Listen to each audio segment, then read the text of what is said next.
15 years are enough time to believe you know someone, not the way you know a stranger, nor the intense and unstable way of the beginning of a relationship, but the deep, almost automatic way of those who share a life, of those who can recognize the other person's mood by the sound of the key in the door, of those who know when silence means tiredness and when it means something else. That was our marriage. I was 38 years old. He was 42. We were not a loud couple. We did not live on public declarations or grand gestures. Our relationship was built on routine, partnership, constant presence. Coffee prepared the same way every morning, calm conversations at the end of the day, realistic plans. People said we were stable. Some said we were boring. I said we were safe. And for a long time, that was enough. We met when we were still young, when life felt open and full of possibilities. He was always attentive, observant, the kind of man who listens more than he talks. He remembered small details, liked to please without drawing attention. I felt seen by him, not idealized, but respected. We grew together. Careers, responsibilities, losses, achievements. We were not in a hurry. We got married when everything seemed to fit naturally. 15 years later, our relationship no longer had the spark of novelty, but it had something I always valued more: trust. I believed trust was true adult love. Today, looking back, I can see signs that at the time seemed harmless. Small changes in his behavior, a certain emotional distance that I attributed to fatigue, casual comments about the past, said with a nostalgia I did not question. The house smelled of coffee in the morning. The sound of the washing machine announced Saturdays. Routine had texture, weight, rhythm. I knew every creak of the bedroom door, every stain on the couch that resisted every cleaning, every corner where the light entered differently with each season. This was my life, our life, until the past got a name. He mentioned her name for the first time on an ordinary night during dinner. He said it casually, as if commenting on something insignificant. "I ran into someone today," he said, stirring the pasta I had prepared. I just nodded, distracted, thinking about a meeting the next day. "An old friend," he added. I didn't ask anything else. I was never the jealous type. I always trusted him. And he knew that. But the name came up again, once, then again, always in passing, always with the same neutral tone used to talk about the weather. She moved back to the city. It's strange running into people from the past. We were very close back then. Each comment on its own seemed harmless. Together, they began to form a pattern. I didn't feel jealousy. I didn't feel threatened. I felt curiosity, not about her, but about why he felt the need to talk so much about someone who, supposedly, was no longer part of our life. That was when I started paying attention. He began to use his phone more, always face down, always with a quick smile that disappeared when I got close. The glow of the screen lit up his face at night while I pretended to sleep. Short answers when I asked something simple. "Uh-huh. Later. Nothing. You're imagining things," he said once, laughing. "It's nothing." And I wanted to believe him, because believing him meant believing in everything we had built over 15 years, in the life we had, in the story I thought was as solid as the foundation of the house we shared. But something inside me started to move. It wasn't fear, it was intuition. I noticed the way he talked about her, not with explicit desire, but with unresolved emotion. As if that woman represented a version of himself, younger, freer, less responsible, less real. And little by little, I understood something that changed everything. This was not about love. It was about identity. At 42, he was questioning his own life, the choices he had made, the man he had become, and instead of facing that discomfort, he decided to look back to someone who existed only in memory, untouched by the weight of reality. What he didn't realize is that the past doesn't demand payment. The present does, and the present was me, the responsibilities, the sacrifices, the real life we had built together. I didn't confront him. Not yet. I observed. I listened. I stored everything away, because after 15 years, you don't react on impulse. You wait, you connect the signs, you understand the shape of the truth before you act, and the truth was beginning to take form. I realized that while I was living the reality of our marriage, he was already rehearsing another life, a life where he could reinvent himself without carrying me, without carrying our choices, without carrying the woman who had stood by him for 15 years. He hadn't left yet, but emotionally he was already gone. And in that moment, even without knowing how the story would end, I knew one thing with absolute certainty: nothing would ever be the same again. Not because he had physically cheated, but because he had stopped choosing us. The reunion did not happen all at once. It slowly seeped in. First came the messages, short, supposedly innocent. He said they were just old conversations resumed, shared memories, laughter about stories from when they were younger, nothing worth worrying about. "It's just talk," he said when he noticed my more attentive look. Silly stuff, and maybe it was. If it hadn't been for the frequency, if it hadn't been for the different glow on his face when his phone vibrated, if it hadn't been for the silence that followed, as if those words needed to be protected. I started to notice absence inside presence. He was there physically, sitting next to me on the couch, but mentally far away. He answered with, "We'll talk later. I'm tired." The touch that had once been natural became rare. Interest turned mechanical. There were no arguments, and in a way that was the worst part. Because when there is an argument, there is conflict. When there is conflict, there is still involvement. What I was feeling now was different, silent replacement. He started talking about her more freely, not as someone confessing, but as someone testing limits. "She always understood me very well," he said once without realizing the weight of the words. "We used to talk for hours." Understood. The word echoed in my head because I understood him too, for 15 years. On good days and bad days, in silences and in difficult decisions. But I said nothing. Deep down, I was starting to understand the game. And games are lost when you move too soon. The casual meetings began. A quick coffee after work, a coincidental lunch. He always had an explanation ready, always too transparent for someone with nothing to hide, and too rehearsed for someone who was hiding everything. "I don't want you to think anything wrong," he said, trying to sound correct. "She's part of my past, that's all." But the problem was never the past. The problem is when the past starts competing with the present. And it was competing.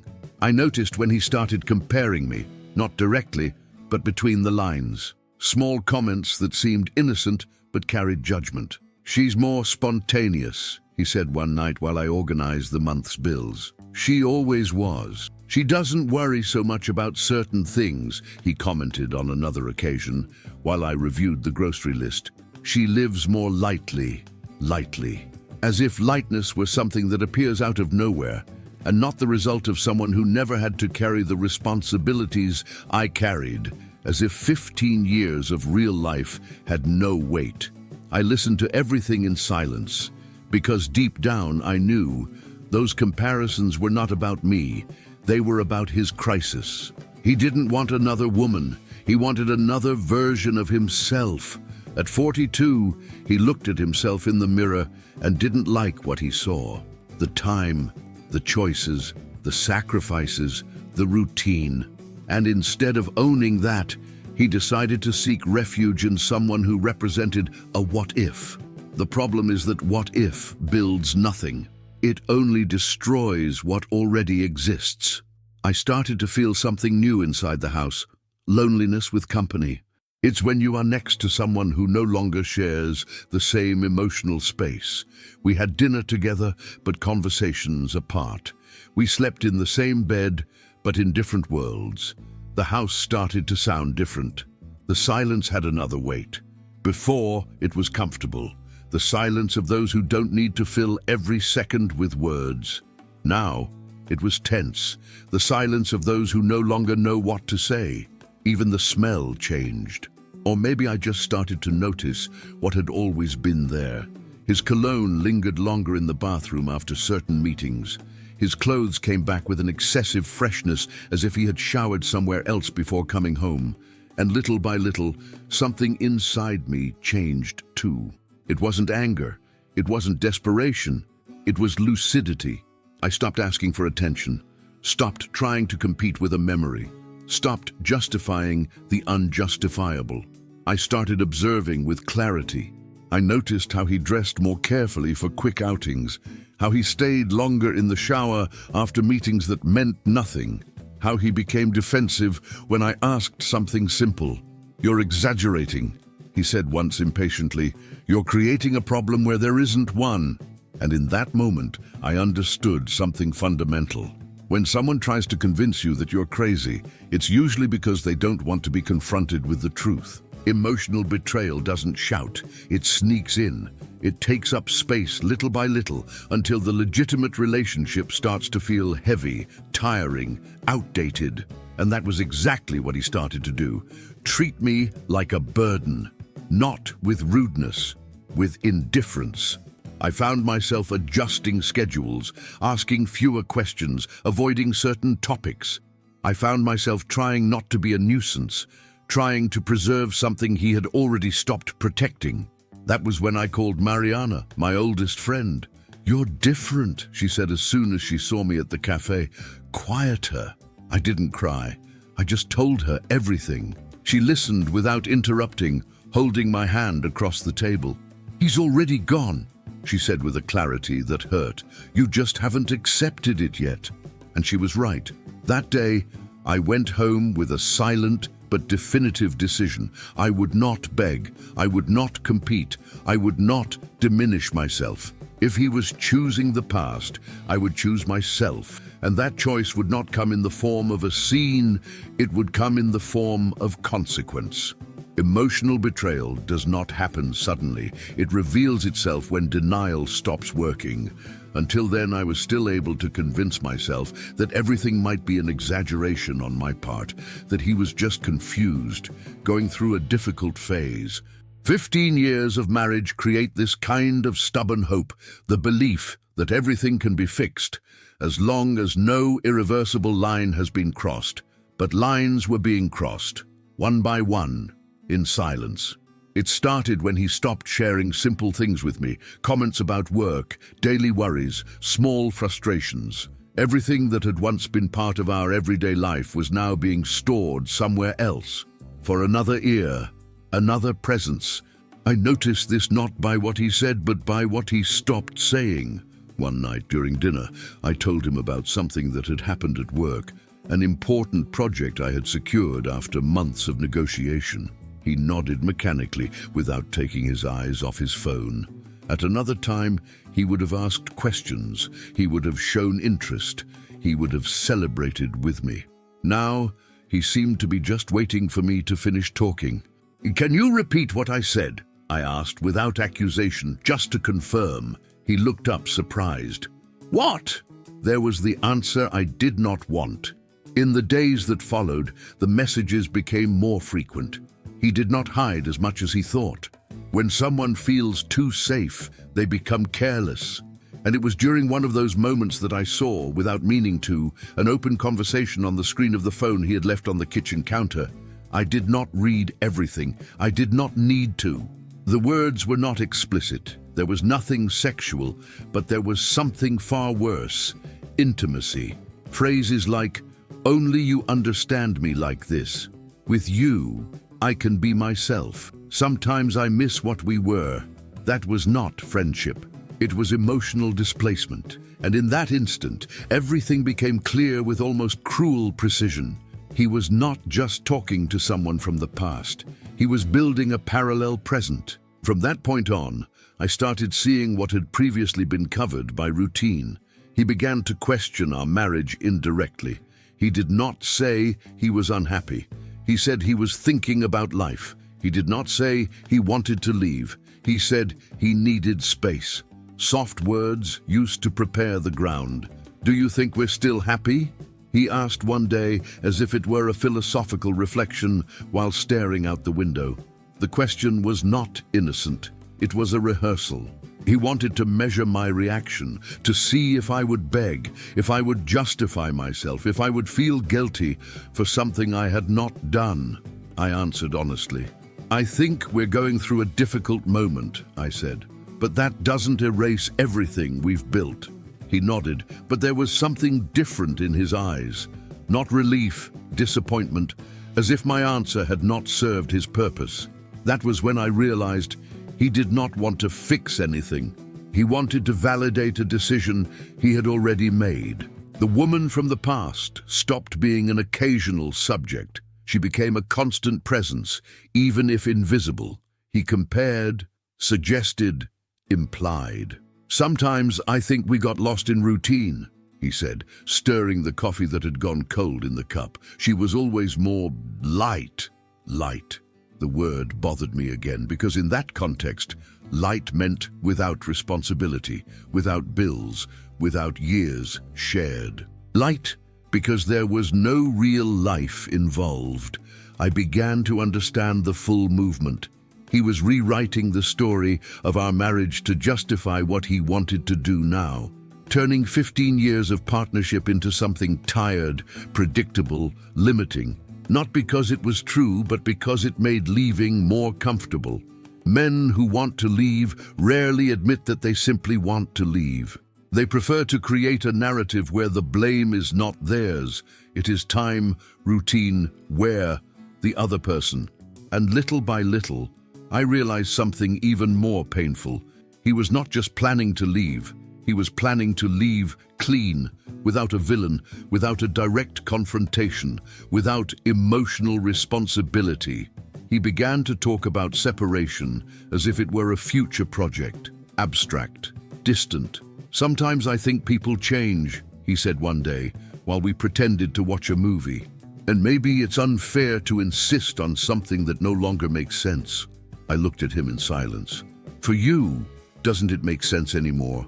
I asked calmly. He hesitated, smiled slightly, that evasive smile I was learning to recognize. That's not what I said, but it was exactly what he meant. In that moment, something broke inside me, not explosively, definitively. I understood that I was no longer fighting for a marriage. I was being slowly pushed out of it while he prepared to occupy another place. And what hurt most was not the idea of betrayal. It was realizing that to him, I had already become an obstacle, something to be solved, not someone to be cared for. That night, lying next to him, I felt a strange clarity. I did not cry. I did not argue. I just accepted what was in front of me. He had chosen the past, and by doing that, he was leaving me with a choice too. I could beg. I could try to be more light. I could compete with a memory, or I could preserve something he no longer respected, my dignity. I decided to observe a little longer, not out of hope, but out of emotional strategy. I needed to understand how far he would go, what his next step would be, because men who plan an exit rarely stop halfway. They move forward until they feel safe enough to close the door, believing that the one left behind will not have the strength to react. He did not know it yet. But I was no longer waiting to be left. I was preparing to show him that the future he was seeking did not include me. And without me, he had no idea what he was really going to lose. He did not announce anything all at once. People who plan to leave rarely do it directly. They prefer to create a soft path where each step seems reasonable until, suddenly, the other person realizes they have been left behind. That was how it began. First came the shift in language. He stopped talking about us and started talking about me. Not explicitly, but between the lines. "I think I need to think more about myself," he said one night, absent-mindedly moving around on his laptop. "I've been feeling like I've left a lot of things aside. A lot of things." He did not specify what. He did not need to. The sentence hung in the air, inviting interpretation and guilt. I listened in silence. Then came the conversations about other people's separations. Friends, co-workers, distant acquaintances. "Did you see Fernando? He got divorced after 20 years, he commented, feigning neutrality. "Sometimes it's better to end things than to insist." It was a test. It always was. He wanted to see if I would agree, if I would open the door to a conversation he had been rehearsing for months. I did not agree. I did not disagree either.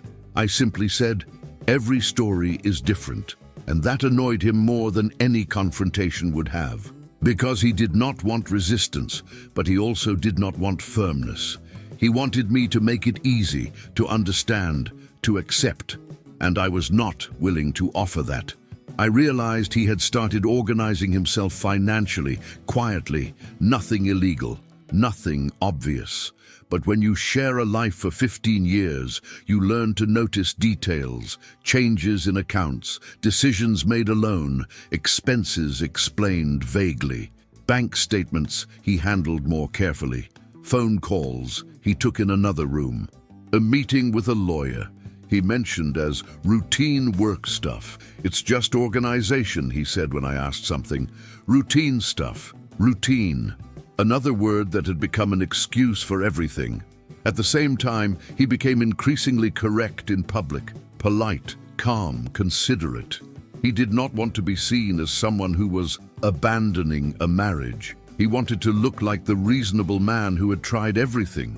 He spoke to close friends, to family members, always in the same way, calm, thoughtful, almost resigned. "We grow, we change," he would say with that forced wisdom tone. "Sometimes love transforms." That word became his moral shield, because transformation does not imply blame. It does not imply choice. It just happens. And I realized something important.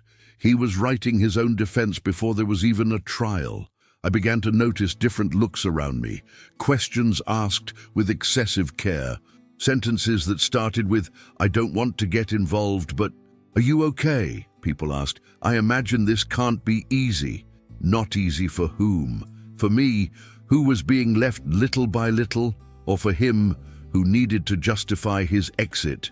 I felt isolation grow, not because of hostility, but because of uncertainty. People did not know who to believe, and when in doubt, they chose not to take sides. He was getting what he wanted, not a breakup, but a gradual distancing. Inside the house, the distance was unmistakable. He started going to bed earlier or later than me, created his own schedules, parallel routines. What used to be shared now felt divided by an invisible line. The bed, once a shared territory, became two separate spaces, me on my side, him on his, an extra pillow between us, placed there without discussion, but saying everything. One night, while I was organizing some old things in the closet, he casually commented, "Maybe it would be good for us to rethink some things in the long run." Long run. The phrase hit me with unexpected force, because the long run had always been our territory, where we made plans, where we imagined growing old, and now he spoke of it as something uncertain, almost unlikely. "Rethink what?" I asked, calmly closing the closet door. He sighed as if I were being difficult. "Life, the relationship, everything, everything," a word that said nothing and everything at the same time. I understood in that moment that he did not want an honest conversation. He wanted silent agreement, an implicit deal, and I understand you that would allow him to leave without carrying weight. I would not be that person. I began to withdraw more, not out of sadness, but by choice. I started rebuilding my emotional space outside of him. I strengthened friendships that did not depend on the version of me he was spreading. I returned to habits that were only mine. I went back to the gym I had abandoned. I started reading before bed again. I called friends I had not seen in months.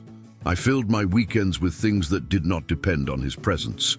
He noticed. Of course he did. "You've been distant," he commented, almost accusingly. "Maybe I'm just reorganizing," I replied without looking up from the book I was reading. The word bothered him. Reorganizing meant I was not waiting, not begging, not lost. And that was not part of his plan. That was when he started acting with more urgency. Small decisions made without consulting me, more direct comments about going our separate ways, an excessive care not to seem aggressive, because aggression creates reaction, and he wanted to avoid any explosion. But I already understood everything. He did not want a woman by his side. He wanted a favorable scenario. And in that scenario, I would have no voice unless I decided to use it at the right moment. That night, lying in bed, staring at the ceiling, I felt a certainty settle in with a strange calm. I would not be caught off guard.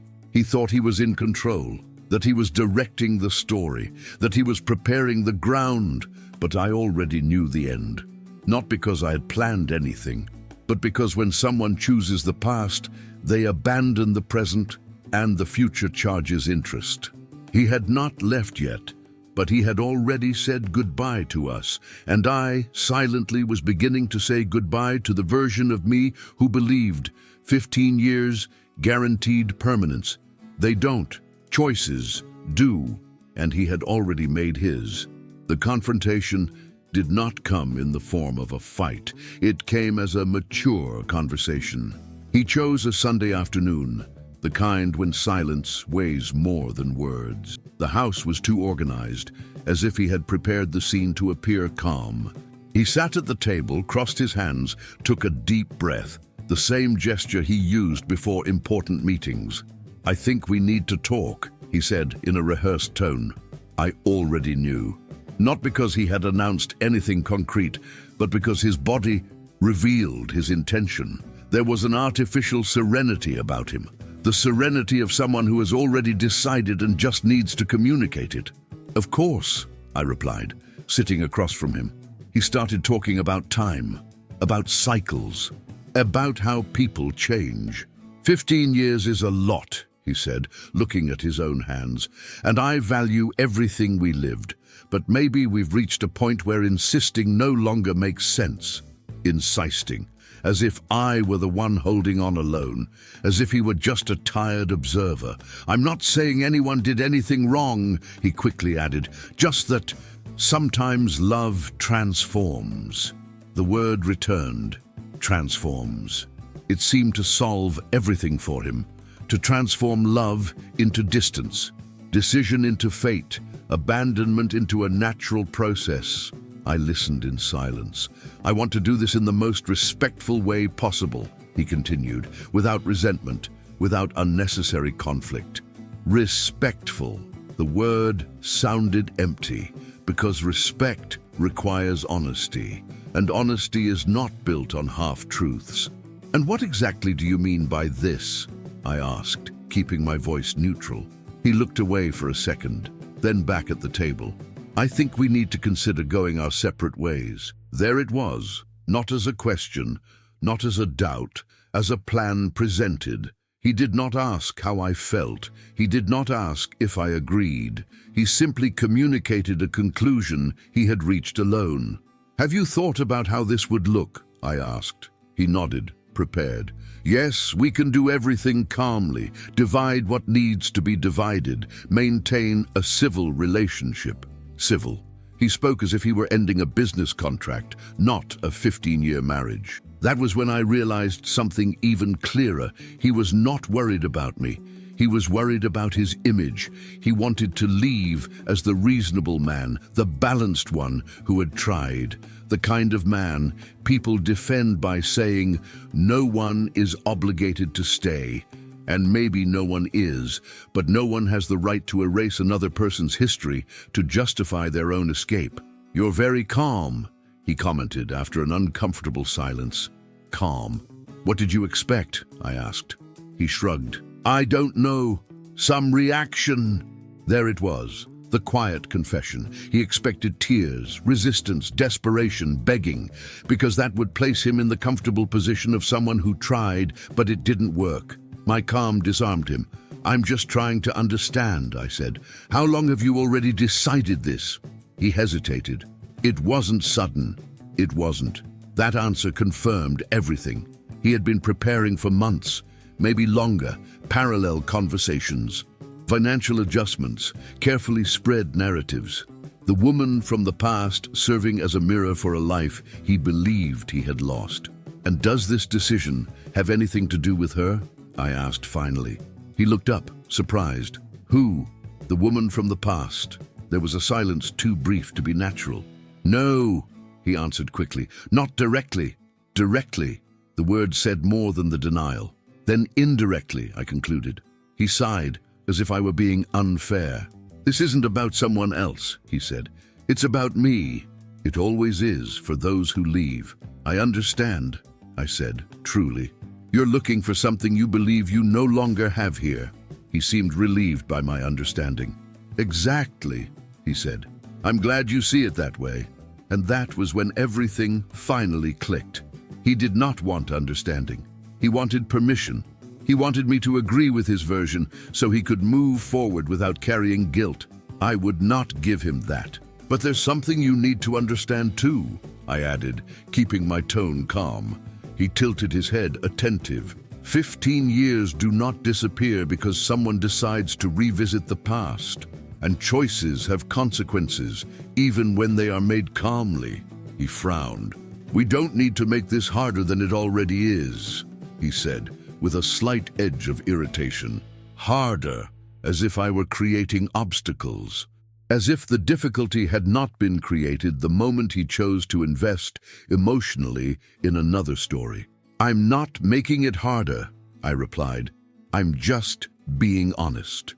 Honesty made him uncomfortable because he had built the entire conversation around the idea of maturity without facing real discomfort. After that, he ended the conversation with ready-made phrases. Let's think about it calmly. We don't need to decide everything now. The important thing is to maintain respect. I nodded, not because I agreed, but because I had already decided something far more important. I would not fight for the narrative. I would not argue for space. I would not ask for explanations. He was not willing to give. If he wanted a future without me, he would have it, but not the way he imagined. That night, alone in the bedroom, I felt a solid clarity settle in. There was no more doubt, no more blind hope. There was only the awareness that I needed to position myself, not with words, but with action. He believed he was solving everything with maturity. He was not. He was just organizing his own exit, leaving behind what he no longer wanted to carry. And by doing so, he had underestimated the woman who had stood by him for 15 years, underestimated my capacity to accept, and above all, my capacity to leave whole. The turning point would not be loud. There would be no scenes. There would be a moment when he would realize too late that the future he was seeking was not better. It was just empty, and I would no longer be there to fill that emptiness for him. The final step did not come with packed suitcases. It came with carefully chosen sentences spoken by someone who believed he was doing the right thing. He started spending fewer nights at home. He did not announce an official change. He just said he needed space. He claimed that sleeping away for a few days would help clear his mind. He said it with almost a paternal care, as if he were protecting me from something, when, in reality, he was protecting himself. It's temporary, he said, with a backpack already ready, just until things settle down. Things, always vague words for very concrete decisions. I did not argue. I did not ask where he was going. I did not ask for further explanations. I had learned that questions only feed narratives that are not ours. When he left that first night, I felt something unexpected. Relief, not because it didn't hurt. It did. But an absent presence is crueler than a declared absence. The house became quiet in a different way, not empty, but honest. The sound of my own footsteps echoed differently. I could breathe without measuring the weight of the air. I could exist without performing normalcy. In the days that followed, he became too polite. Short, respectful messages, almost formal. He asked if I was okay, if I needed anything. He avoided any subject that could generate emotion. It was as if he were already training for the responsible ex-husband version. And I observed, because when someone distances themselves with such delicacy, they are usually trying to avoid a mirror. He started talking about dividing assets, about friendly agreements, about how no one would be hurt. "We can handle everything without lawyers," he suggested in a phone call. "We're adults." Adults. The word sounded right, but hid a hurry. He wanted to resolve things quickly, cleanly, without revisiting details, without deepening wounds, without facing what he had caused. I nodded, even though he couldn't see me. "We can talk about it," I said. And it was true. We would talk, just not on his terms. The following week, he came by to pick up some clothes. He entered the house with excessive care, as if stepping into foreign territory. He looked around, perhaps expecting to find disorder, tears, signs of collapse. He found none of that. The house was organized. More than that, it was different. I had taken some photos off the wall, rearranged the living room, changed small details that used to be ours and were now just mine. "You changed things," he commented, looking around. "I'm adapting," I replied. Adapting, another word that bothered him. While he folded clothes, he talked about himself, about work, about how he was rethinking life. He spoke about the importance of being honest with oneself, about not living a lie. A lie. The word was bold, considering everything that had been omitted. At no point did he mention the woman from the past, but she was there, invisible, occupying space, impossible not to feel. "I think this distance has been good," he said, trying to sound confident as he closed his bag. "We needed this." Needed. "For you," I corrected calmly. He paused for a moment. "For us," he tried to adjust, but it wasn't. The distance was good for him because it allowed him to live the illusion that he was reinventing himself. For me, it was simply the confirmation of what I had already understood. I was no longer part of the future he imagined, and that was okay. The turning point came in an apparently simple comment. He said, almost casually as he zipped the bag, "I think I feel lighter." Lighter. The word returned one last time. "Lighter how?" I asked, stopping what I was doing to look at him. He smiled. "Free of expectations." There was the naked truth. Expectations. Mine. Ours. 15 years' worth. All of that had become a burden to him. In that moment, I did not feel anger. I felt a clarity so great it was almost comforting. I understood that there was nothing left to discuss. You don't argue with someone who has decided to abandon the present to live a fantasy of the past. You step out of the way, and that was exactly what I started to do.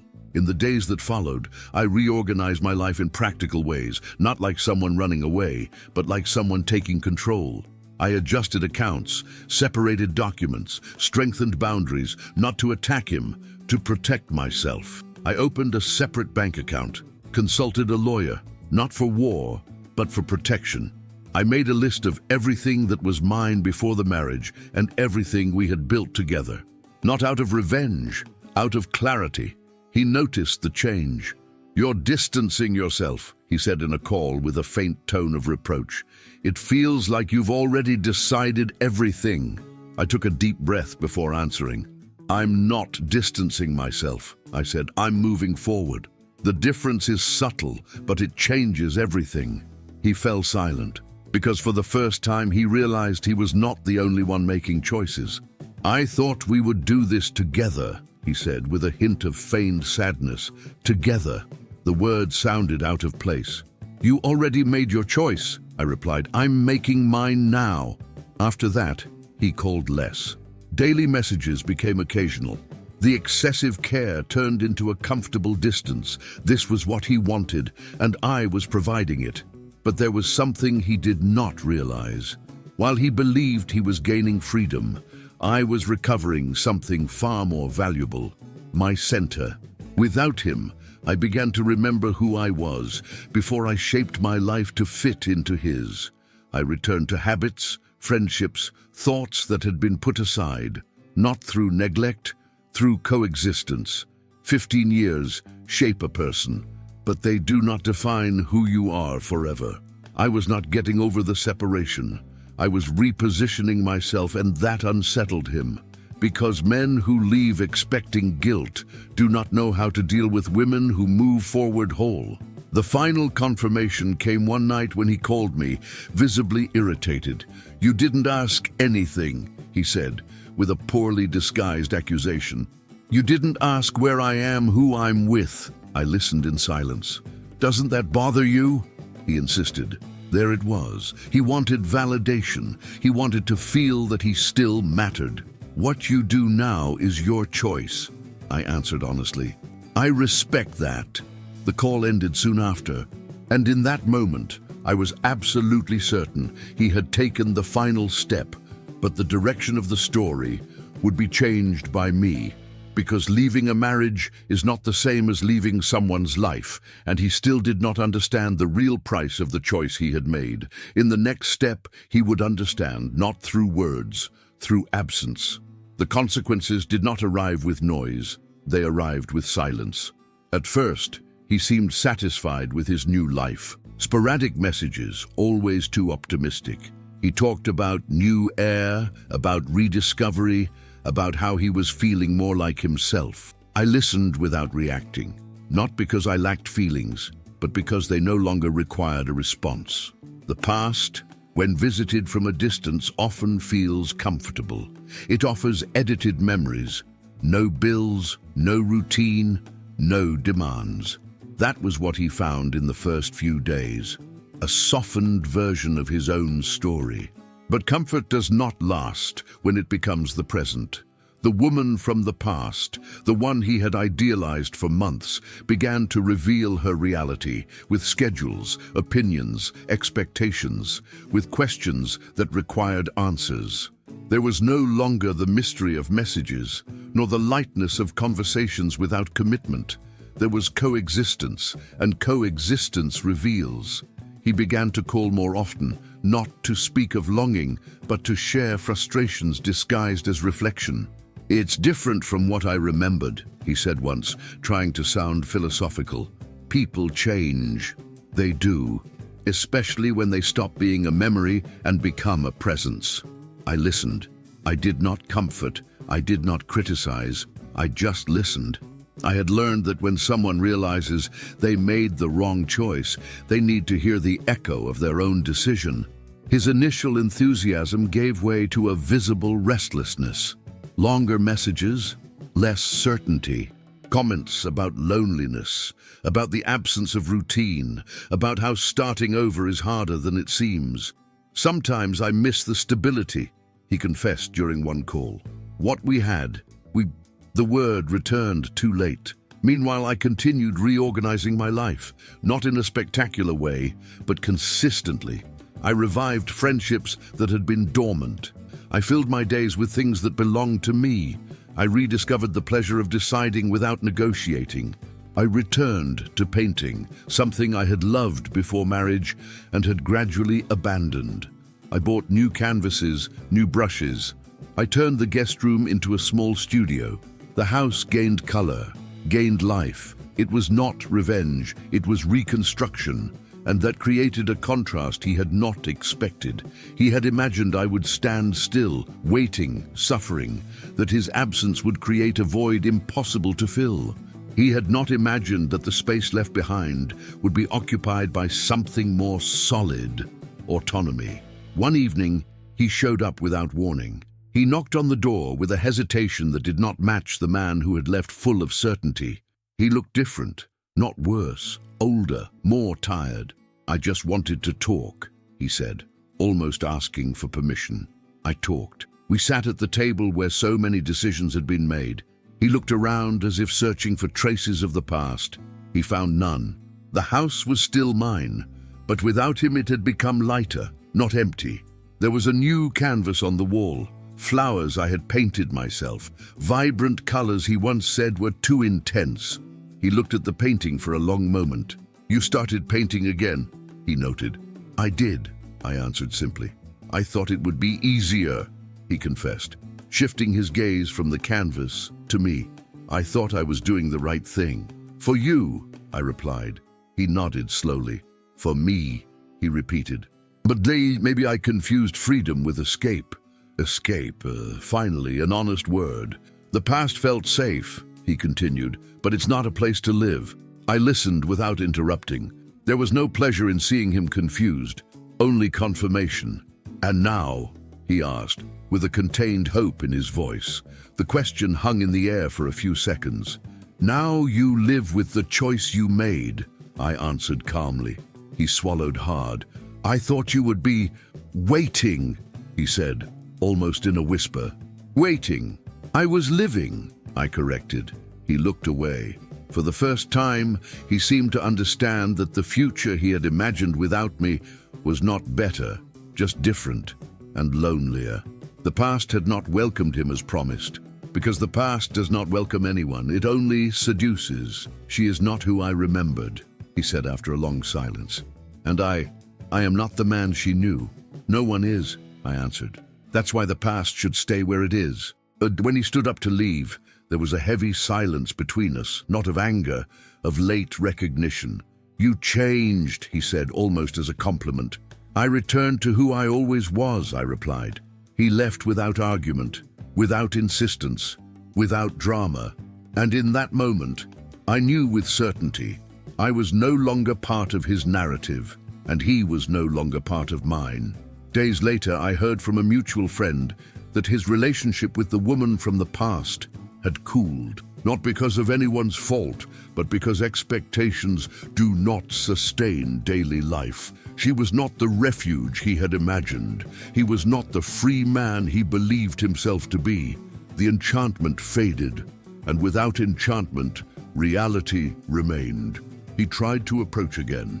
Polite messages, subtle invitations, shared memories. Nothing explicit, nothing committed, like someone testing a door without the courage to knock. I did not respond as before, not out of resentment, out of coherence. Some doors, when closed with dignity, do not need to be locked. They simply stop making sense. The last conversation never happened, and that, by itself, said everything. For a long time, I believed that closure required words, final explanations, apologies, well-formed conclusions. But adult life teaches something different. Some cycles close when there is nothing left to say. After that unexpected visit, he never came back. The messages slowly faded until they stopped completely. There was no fight, no blocking, just a silent understanding that there was no longer room for insistence. And strangely, that brought me peace. Not the euphoric peace that comes from great victories, but the solid peace of someone who no longer needs to justify themselves. The peace of someone who is not running away or waiting, just moving forward. I started noticing simple things that had previously gone unseen. The silence of the house stopped being uncomfortable. It became comforting. I could choose how to use my time without negotiating desires. I could change plans without long explanations. I could be whole without adapting myself. The house had a new scent. Fresh paint, coffee brewed at the time I wanted, flowers I chose myself. Small changes that built a new identity for that space. That was when I understood something essential. I had not lost a marriage. I had recovered myself. For 15 years, I shared dreams, responsibilities, decisions. I made choices thinking about us. That was not a mistake. It was a phase, a part of my story that existed because it made sense at that time. But no phase defines who we are forever. He believed he needed to find the past to feel alive again. I discovered that I needed to let go of the past to remain whole. And that difference changed everything. I did not feel rejected, because rejection only exists when someone diminishes us. What happened was something else. He left in search of an idealized version of his own life, and I stayed in reality. Reality, though less seductive, is more honest. I heard through mutual friends that he tried to reorganize his life, that the initial excitement gave way to frustration, that starting over required more effort than he had imagined. I did not feel pleasure in that, nor sadness. I felt confirmation. Because when someone trades the present for a memory, they usually discover too late that memories do not sustain daily life. He discovered that, too. One day, weeks later, I found a box at the back of the closet. Old photographs, notes, small objects that marked our history. I looked at everything calmly. I did not cry. I did not smile. I just recognized. That was part of my life, but it was no longer my life. I put the box away again. Not out of attachment, but out of respect for my own journey. You don't need to erase the past to move forward. You just need to stop living in it. I took off my ring that same afternoon. Not in a dramatic gesture, but simply. I placed it inside the box, along with the photographs. My finger felt lighter, my hand freer. That night, I looked at myself in the mirror longer than usual. I saw a 38-year-old woman who had crossed a rupture without losing her dignity, who did not beg, did not compete, did not over-explain, a woman who understood that love is not proven by competing, it is proven by choosing. And he had chosen not to choose me. That did not diminish me, it freed me. Today, when I think about the phrase he repeated so many times, "She is just my past," I see the irony hidden in it. Because in the end, I was the one who showed him the true meaning of the future, a future without me, not as punishment, as consequence. And that future was not cruel, it was empty, because I was the part that sustained, the part that stayed, the part that made sense. I moved forward without announcements, without speeches, without exaggerated promises. I moved forward. The way whole women move, with calm, with firmness, with clarity. Some people asked me if I didn't want to go back, if I didn't miss him, if it didn't hurt. It does hurt, but not enough to give up myself, because there are pains that heal, and there are concessions that make us sick. I chose healing. 6 months later, I ran into him by chance at a cafe. He was alone, distractedly scrolling on his phone, with that look of someone who is present but absent. Our eyes met. He waved hesitantly. I waved back, kind but distant. I did not feel anger. I did not feel resentment. I did not feel longing. I felt only the confirmation that some stories end exactly where they should. He had looked for himself in the wrong place. I had found myself in the right one, within me. I left the cafe without looking back. The sun was strong, the day was beautiful, and I had a new canvas waiting at home to be painted. And if there is one thing I learned from all of this, it is simple and definitive. When someone chooses the past, they leave the present unprotected. When someone stops choosing you, the best response is not to insist, it is to move on, hold quietly, without regret. Because the most powerful future anyone can build is the one where they no longer need to prove anything to anyone. If this story touched your heart, please subscribe to Stories We Tell, leave a like, and share it with someone who needs to hear it. Your support helps us keep creating stories about love, forgiveness, and second chances, because stories that touch the heart deserve to be told and remembered. Thank you for being here.